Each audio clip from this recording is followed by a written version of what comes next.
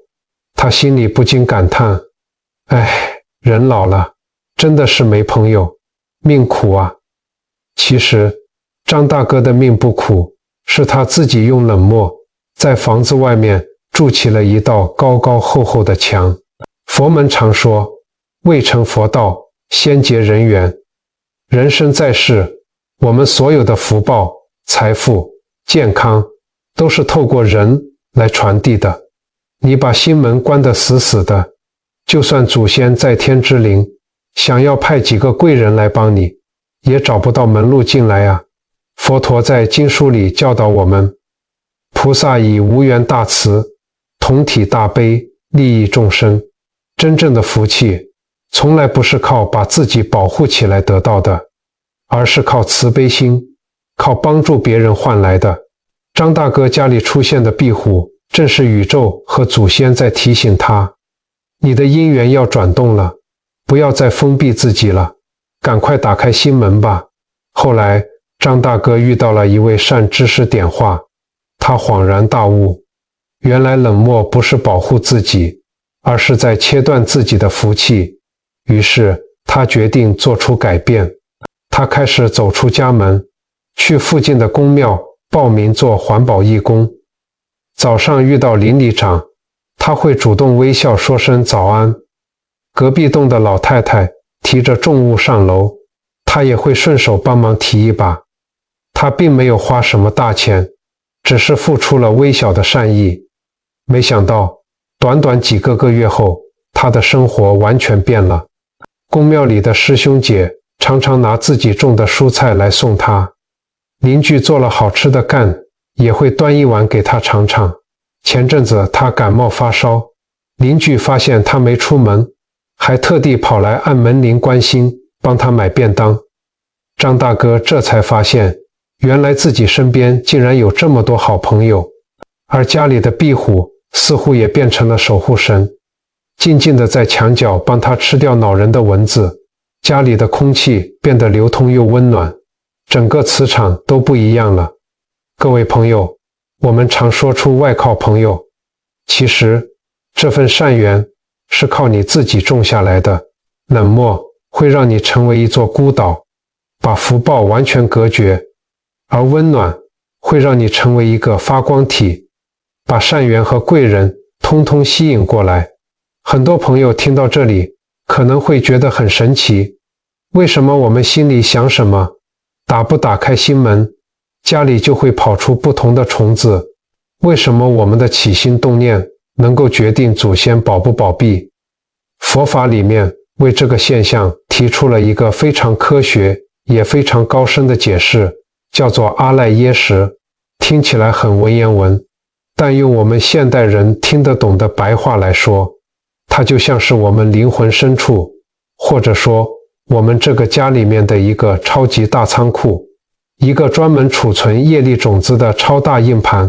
我们每一天说过的话，做过的事，甚至只是脑海里闪过的一个念头，都会变成一颗种子，掉进这个阿赖耶识的仓库里。如果你今天抱怨了媳妇，这就是一颗黑色的毒种子。如果你今天为了钱跟兄弟吵架，这又是一颗黑色的毒种子。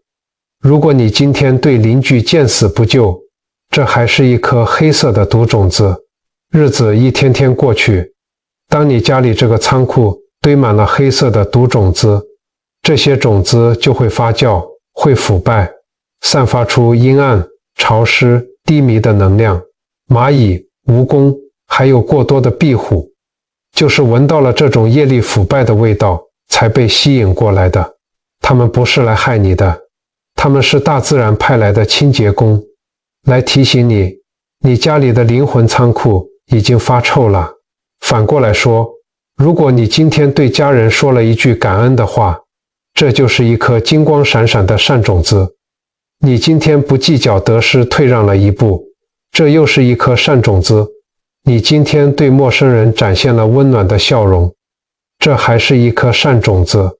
当你的仓库里堆满了这种充满光明与慈悲的金种子，这些种子就会散发出强大的阳气与正能量，就像是你家里装了一台讯号最强的网络分享器一样。祖先在天之灵看到家里的仓库金光闪闪，他们的能量就能够毫无阻碍地直接跟你连线，把更多的福报、财富跟平安像灌水一样灌进你的家门。这就是为什么佛门常说命由己造，相由心生，一切的风水，一切的外在环境，其实都是你阿赖耶识这个超级仓库的外在显化。你要改变命运，不要去外面找大师看风水，你要做的是清空你心里那个发臭的仓库，重新种下金色的善种子。如果你也觉得最近人际关系很卡，做什么都觉得孤单无力，请记得壁虎的启示，这是一个转机。不要吝啬你的微笑，不要收回你伸出的手，你给这世界多少温暖，祖先和老天爷就会回报你多少福德。刚刚我们聊了家里出现蚂蚁、蜈蚣、壁虎的征兆，也点出了抱怨、计较、冷漠这3个会破坏家里风水、挡住公妈保庇的坏习惯。很多人可能会问，老师，那我都已经习惯这样了，家里气场已经变差了，我现在该怎么办？是不是要去庙里花大钱做个法会，还是要每天念几万遍的经文才能化解呢？其实佛门说佛法在世间，不离世间觉。真正的修行不用花大钱，也不用跑到深山里，改变命运的开关就藏在你每一天的日常生活里。只要把你的心调正了，家里的气场马上就能跟着转变。今天我为大家整理了3个微修行清单，这3个动作非常简单，你今天看完影片马上就可以跟着做，这就是在帮你的阿赖耶识大扫除。第一个微修行，清净上香法，把抱怨与祈求改成纯粹的感恩。很多朋友家里都有神明厅，每天早晚都会拿香拜拜，但我请问大家，你拿香拜公妈的时候，嘴里都在念些什么？是不是常常说，公妈啊，保庇我儿子事业做大一点，赚大钱啊，或是神明啊，我那个媳妇都不听话，你帮我教训一下啊。你看，我们拿香的时候，不是在求，就是在怨，这其实把贪念跟嗔恨都带到了神圣的神明桌前。从今天开始，我们练习清净上香，你早晚点香的时候，什么都不要去求，也一句话都不要抱怨，你只要看着佛像或公妈龛，在心里真诚地说一句，感恩神明，感恩祖先，谢谢您们保庇我们全家今天平平安安，健健康康。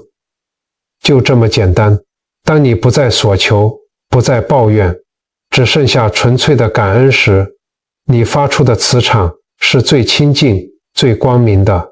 祖先收到你这份清净的念头，欢喜心一生，不用你求，自然会把最好的福报跟运气赐给你家。第二个微修行，练习言诗，每天刻意去称赞一个人。我们刚刚说，计较跟冷漠会断了我们的贵人缘，那要怎么结善缘呢？佛陀教我们一个不用花半毛钱的布施，叫做言诗，也就是说好话。你今天出门走到巷口遇到邻居，或者去菜市场买菜的时候，试着刻意去称赞别人一句，比如跟卖菜的头家娘说，头家娘，你今天的青菜看起来特别漂亮哦，辛苦了。或者跟倒垃圾的邻居说，哎呀，王太太，你今天穿这件衣服气色真好。你不要小看这短短的1-2句话哦，当你愿意开口赞美别人，你就打破了心里那个爱计较、冷漠的硬壳。对方听到好话，心里开心，对你笑了一下，那个当下你们之间就结下了一个善缘。每天练习说一句好话，你的嘴巴就会变成一个聚宝盆，你吐出去的是芬芳的莲花，吸引回来的，自然就是和善的人际关系与源源不绝的贵人。第三个微修行，睡前3分钟观心，不带情绪过夜。这点非常重要。我们白天在外面或是跟家人相处，难免会遇到一些不开心的事情，心里会累积一些闷气。如果这些闷气你没有排出去，带着它睡觉，那到了半夜，这些负能量就会在家里蔓延，这就是招惹阴气，让家里生虫子的元凶。所以每天晚上睡觉前，请你在床沿坐好，把手机放下，闭上眼睛，给自己3分钟的时间，深深地吸一口气，然后慢慢地吐气。在吐气的时候，在心里告诉自己，今天不管是谁惹我生气，不管是赚钱还是赔钱，到了这一刻，我通通放下了，把心里那些委屈、计较、怨恨，随着你的呼吸全部吐出房门外，让你的心像一杯沉淀下来的清水一样，干干净净的，带着清净平和的心情入睡。你的卧室就会充满祥和的阳气，你睡得安稳，身体自然健康。身体健康了，隔天醒来精神饱满，好运自然就会跟着你一整天。这3个微修行真的都不难，只要你愿意从今天开始做，不用几个月，你一定会发现家里那些奇奇怪怪的小虫不见了，家人的感情变好了，连你自己出门都觉得脚步特别轻盈，处处逢贵人。各位朋友，今天我们聊了这么多，从家里神明桌上的蚂蚁，阴暗处的蜈蚣，聊到墙角出来觅食的壁虎。表面上看，我们说的是虫子，是风水，是征兆，但往深里看，我们聊的其实是我们这颗心。很多时候，我们总觉得自己命苦，觉得身边没有朋友，觉得老天爷不帮忙，连公妈都不保庇。但佛陀告诉我们，命运从来都不是上天注定死死的，命运是掌握在我们每一次的起心动念里加，就像是我们心灵的放大镜。你心里装着抱怨，家里就乌云密布；你心里算计着利益，家里就冷若冰霜；你心里筑起冷漠的高墙，家里的福气就再也流不进来。但是只要你愿意转念，愿意把心里那些发霉的、有毒的坏习惯给扫出去，把抱怨换成感恩，把计较换成退让，把冷漠换成一个温暖的微笑，你会发现，不只是家里的气场变了，你整个人生都会跟着亮起来。有句老话说得很好，心开，福就来。当你的心打开了，善良与慈悲的光芒照进来，那些阴暗的业障跟晦气自然就消散了。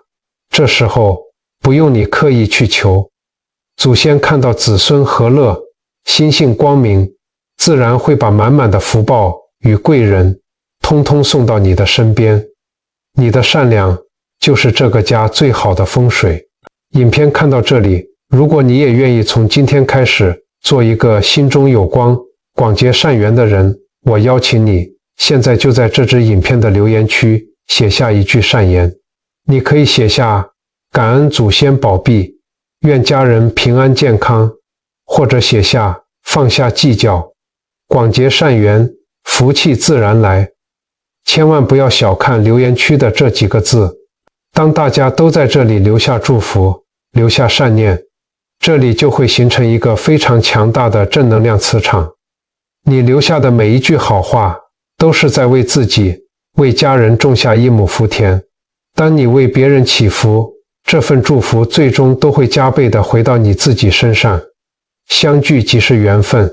如果你觉得今天的分享让你的心里多了一份平静，或是对你的生活有一点点的启发，诚挚地邀请你动动手指，帮这支影片按个赞，并分享给身边你在乎的亲朋好友，让这份温暖与福气能传递给更多的人。也期盼你能按下订阅按钮，加入我们这个充满正能量的大家庭。未来的日子里，我会继续在这里为你分享更多修心养性、改变命运的生活智慧。